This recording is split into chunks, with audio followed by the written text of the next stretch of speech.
The first time I saw her, she wasn't supposed to exist. We were 147 light-years from Earth, orbiting an uncharted blue and gold planet our scanners labeled Epsilon Miri's 3. The expedition was routine, at least it was supposed to be. I was part of the Interstellar Cartography Corps, cataloging habitable worlds for future colonization. Most were empty, lifeless. But this one pulsed with energy readings we couldn't explain. The clouds shimmered like liquid opal. The air was breathable, gravity Earth-like, yet the electromagnetic field fluctuated in ways that made our instruments glitch.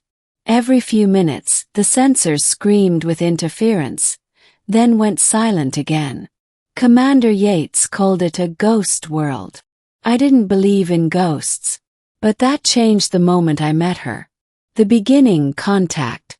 We landed near a vast crystalline forest that glittered under twin suns.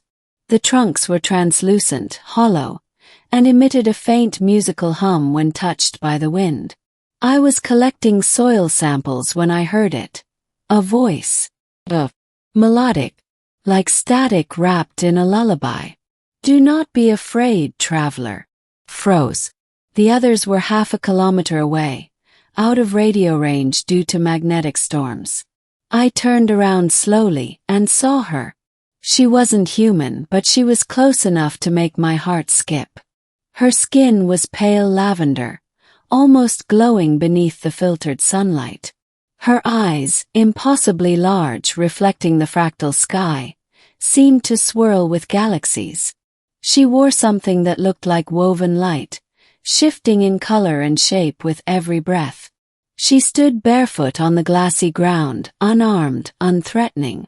I raised my scanner instinctively, but it shorted out, sparks flying. She tilted her head and smiled. "You came far for a dying species," she said, her voice like rippling water. I should have called for backup. Protocol demanded it. But something in me, some deep, ancient instinct, knew this was different. "Who are you?" I asked. Her smile faded slightly. "I am called Sarin," she said. "Once we had many names. Now only echoes remain." "Echoes of what?" She looked past me, toward the horizon where the crystalline forest met a field of light. "Of those who stayed too long. The middle, the secret of Epsilon Miri's 3. Over the next few days I found her again and again. It wasn't coincidence. She was waiting for me each time, as though she could sense my thoughts. She showed me the hidden places of her world. Floating lakes suspended by magnetic fields, underground caverns lit by bioluminescent veins, ruins of structures that defied geometry itself. Each time I asked questions. Each time she answered with both kindness and sorrow. Her people, she said, were called the Lyraven. They had once been explorers, travelers of galaxies long before humans lit their first fire. They sought knowledge, beauty, and peace. But they discovered something terrible, a way to merge consciousness with the very fabric of space-time. To escape death itself. They called it the weave. But immortality came with a cost. The physical world began rejecting them. Their bodies decayed while their minds lingered, bound to the planet's electromagnetic field. Sarin was one of the last who still retained a body. The rest had become what she called the echoes, living memories scattered through energy. "They whisper," she told me one night beneath the double moons. "They speak to me always. They are lonely." I wanted to believe she was speaking metaphorically, until she reached out and touched my hand. A current of light shot through me, and suddenly I saw them. Thousands, millions. Faces forming and dissolving in the air, watching through invisible eyes.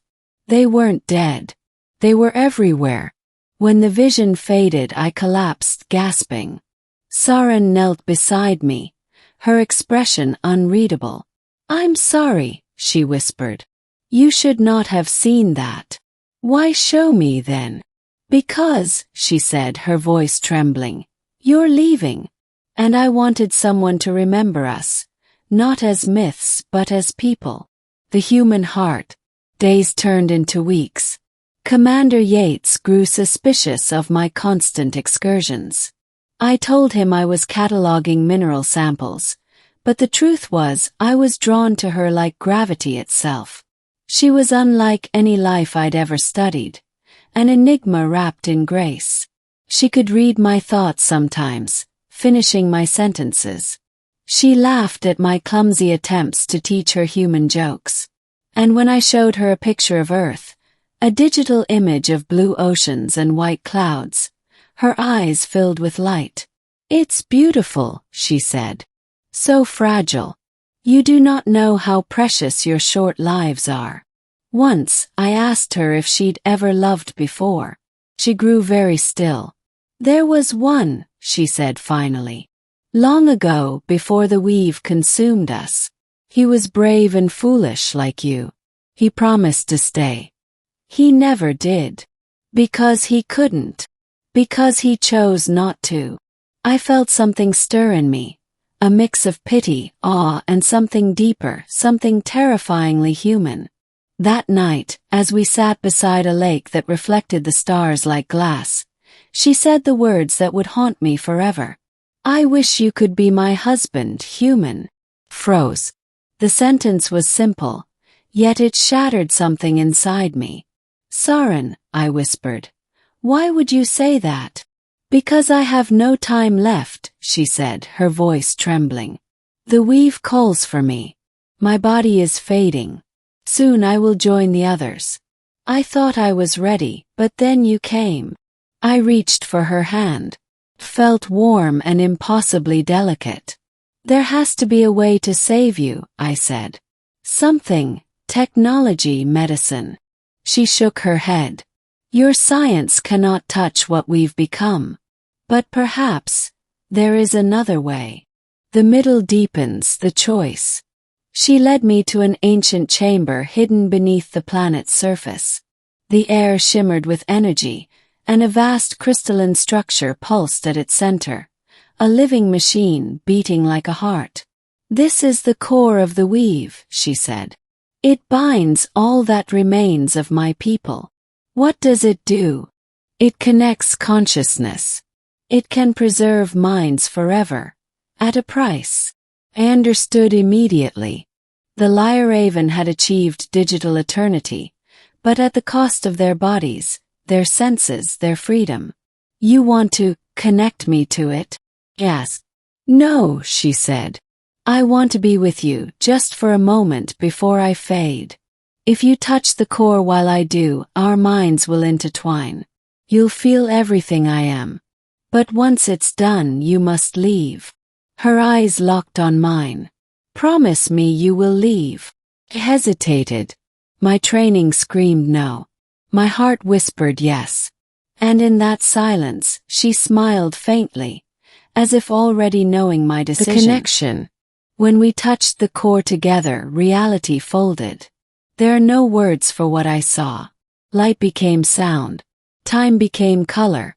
I saw her memories. Thousands of years of joy, sorrow, creation, and decay. I saw her people shaping galaxies, crafting music from starlight, painting nebulae with plasma storms. I felt her fear when the weave consumed them, her loneliness through centuries of silence. And then I felt her love for me. Not human love. Something purer, vaster. Like the universe itself had chosen a single heartbeat to remember. When I opened my eyes, I was lying on the ground. The core had dimmed. Saren was beside me, her body fading like mist. "Saren!" I shouted, reaching for her. She smiled weakly. "You felt it," she whispered. "Now you understand." Her voice trembled. "I wished you could be my husband, human." My throat tightened. "You are everything I could ever." But before I could finish, she was gone. Only her voice remained, echoing softly through the chamber. "Live for both of us." The ending returned to Earth. I returned to the ship a different man. Commander Yates demanded answers. I told him the planet was unstable, unsuitable for colonization. We left Epsilon Miris, 3 behind, its shimmering clouds swallowing the landing site like it never existed. But something stayed with me. At night I heard her hum, the same crystalline melody the trees made in the wind. Sometimes when I touched metal or glass, a faint pulse vibrated beneath my fingers like a heartbeat. Years passed. The mission was declassified. I was promoted, then retired. Humanity moved on, colonizing other systems, mining distant worlds. But I could never forget her. I began writing about her. Fiction, I told myself, but the words felt too real. The love too tangible. I filled notebooks with sketches of her face, her voice, the way her eyes reflected galaxies. Then one night the lights in my apartment flickered. My datapad glowed with an image. A violet horizon beneath twin suns. My heart stopped. "Saren," I whispered. And then faintly her voice. Static, broken but unmistakable. I kept my promise, human. I waited. The screen went dark. Epilogue: The Second Journey. 10 years later, I led a private expedition back to Epsilon Miris 3. The planet was still there, still humming with unmeasurable energy. But this time the crystalline forest was gone. In its place stood a vast field of light, shifting and breathing like mist. As I stepped onto the surface, my instruments failed again. My heart pounded. I called her name into the wind. And she answered.